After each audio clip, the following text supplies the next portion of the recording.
Seneca's timeless observation pierces through the veil of human experience. We often suffer more in our imaginations than in reality. In these few words, he encapsulates a fundamental truth about the human condition, a truth that resonates deeply within Stoic philosophy and offers profound insights into the nature of suffering and resilience. Consider for a moment the vast landscape of our fears and anxieties, the countless scenarios we conjure in our minds, each one more terrifying than the last. We fret and worry, tormenting ourselves with visions of worst-case scenarios, allowing our imagination to paint a grim picture of the future. Yet, how often do these fears materialize into tangible suffering? More often than not, the actual events pale in comparison to the horrors we envision.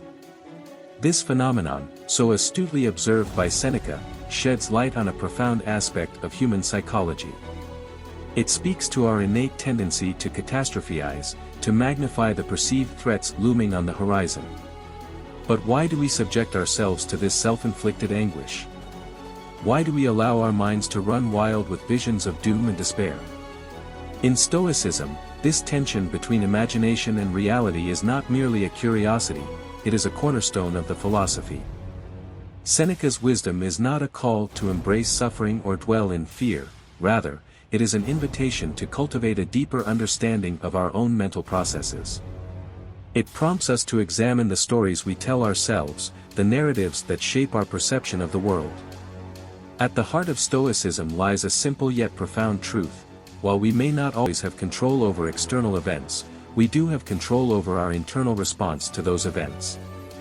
This is where the practice of premeditatio malorum, or the premeditation of evils, comes into play. It is not about indulging in needless suffering or succumbing to despair, it is about preparing ourselves mentally and emotionally for the challenges that lie ahead. Imagine, for a moment, a Stoic sage, calm, composed, and unwavering in the face of adversity. They do not shy away from the harsh realities of life, nor do they allow themselves to be consumed by fear. Instead, they approach each situation with clarity and equanimity, guided by the principles of reason and virtue. For the Stoic, premeditatio malorum is not an exercise in pessimism, but rather a practice of pragmatic realism. It is about acknowledging the inherent uncertainties of life while also recognizing our capacity for resilience and growth. It is a reminder that, no matter how dire the circumstances may seem, we always have the power to choose our response. In navigating this delicate balance between imagination and reality, Stoics find strength in their commitment to virtue. Courage, temperance, justice, and wisdom, these are the touchstones of Stoic ethics, guiding us on the path to a life well lived. They remind us that, even in the face of adversity, we can remain true to our principles and strive to be our best selves. And so, as we contemplate Seneca's words, let us not be content to dwell in the realm of imagination. Let us instead heed his wisdom and cultivate a deeper understanding of our own minds. Let us embrace the challenges that life presents us with, knowing that, in doing so, we strengthen our capacity for resilience and wisdom. In the end, Stoicism offers us a profound insight into the nature of suffering and resilience.